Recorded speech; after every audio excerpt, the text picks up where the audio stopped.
everyone, and welcome to a very wild episode of Wild Your Garden. And in this video I'm going to talk to you about a very oddly named wildflower, and that is the devil's bit scabious. Now before we talk about the wildflower, let me give you a little bit about its history and where I am. I am currently in the middle of the Scottish Highlands. I'm just off the A87, so apologies if there's any little background noise from the traffic going past. Not too bad, it's sort of getting on late in the evening now, so it's quieting down a little bit from the tourists. But I am not far from the Isle of Skye, which is an absolutely fabulous place, and the Highlands I just had to come back to take a week out from work, just to try and reconnect with the real world after having such a busy year with the landscaping side and the installation side. I just had to take a few days out to try and relax. However, I couldn't resist filming the devil's bit scabious and bringing you guys one of these videos, because it's so fantastic to see this in its natural habitat, which of course is very wet conditions, sort of bog areas like this one behind me, which you can see goes right the way down to this fabulous loch. Yeah, they really do love damp ground, and of course it's one that I plant all around my wildlife ponds that I install up and down the UK, which is yeah, it just makes it wonderful to see. So let's give you a little view. These things are just looking wonderful at the moment. They're like a little pin cushion, if you like.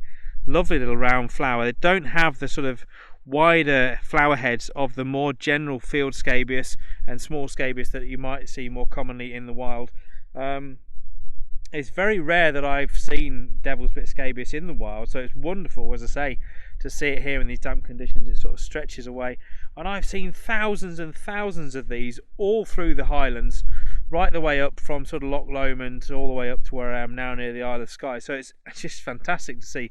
Right time of year, I guess, and it's about the middle of August now, or about the 20th of August, so yeah, prime time obviously to see these wildflowers in all their glory. But they are just absolutely magnificent. This lovely sort of purple haze across a lot of the damp, boggy sort of moorland areas when you're driving past. It's yeah, difficult to keep focus on the road at times, but I'm still in one piece.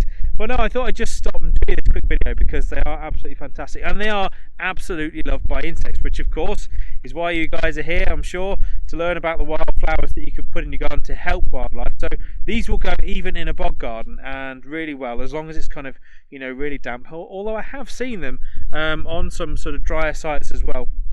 They do prefer wet ground, and they are very, very vital as a larval food plant in the UK, because they are the sole larval food plant of the marsh fritillary, which is actually declining and is on the endangered list in the UK. So it's really nice to see them in such abundance here. I'm not sure about the marsh fritillary's spread across this far north and how far the range is, but yeah, great to see them nonetheless. However, they are really doing a good job to provide nectar for so many bees and butterflies. I saw a Scotch Argus actually nectaring on one of these yesterday, and I saw peacocks as well using them. Loads of bees. They're just absolutely covered in insects.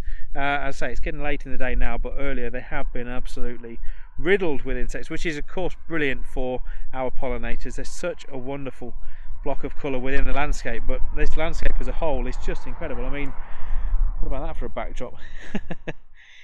It's just amazing. I mean, the Highlands are an incredible place, and do check out the channel for more videos on the Scottish Highlands, some of the things I've seen, and obviously more videos to come on the channel, so stay tuned on that one. Don't forget to subscribe, of course.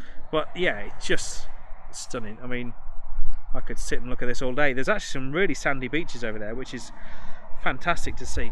Let's just swap arms for a second so you can see around this way, and the hills, the mountains sort of go right off into the distance.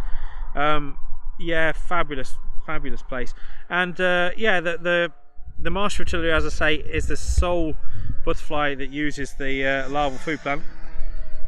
Lots of maniac bikers on this road as well. Caution if you come to Scotland. Actually got held up in a really bad accident, not me personally in the accident, but on the way up here there was a bad smash on the A82, which is one of the most scenic routes you can possibly drive on, but really dangerous as well. So yes, and that's not me having a general go at bikers. For any of you that are bikers out there, it's just a very dangerous road, and equally, yeah, there's a lot of accidents. So take care if you're coming up here. But yes, it really is an amazing place. I would love to spend months and months up here in Scotland just exploring. Unfortunately, I'm trying to get around as many places as I can to bring you guys lots of videos.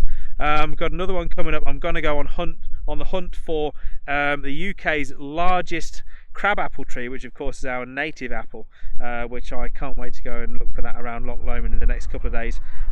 More videos coming up as well on lots of different bits of scenery that I've seen. I'm going to try and do a bit of a montage, I think, because it's just, I know it's a different feel for the channel, but I'm sure most of you would love to see a bit more of the Highlands. For those of you that of course are in other countries or not able to get up here, yeah, it's been a bit of a trek for me from the south of the country. I'm currently about 10.5, 11 hours drive from home, but well worth the trip. So if you get a chance to visit Scotland, and particularly the Highlands, do so. It is incredible, whatever time of year you can make it. But yes, I get distracted slightly. However, Devil's Bit Scabious, get some in your garden. Get it in a bog garden, or plant some around the edge of your pond. And of course, check out wildyourgarden.com if you want to buy some.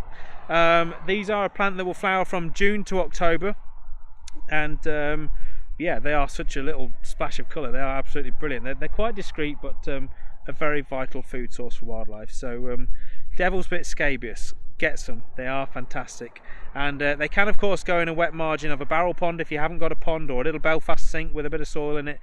They will provide nectar and habitat for loads of insects through the summer. So thank you for watching, guys. Really appreciate the support. Please feel free to subscribe to the channel if you haven't already. Apologies for the delays. Like I say, I've been really busy with the landscaping over the last couple of months, but lots more to come in the next couple of months. Another timber lorry. Lots more to come on the channel, so do stay tuned. There will be lots more information and videos for you guys. So take care. I'll see you soon.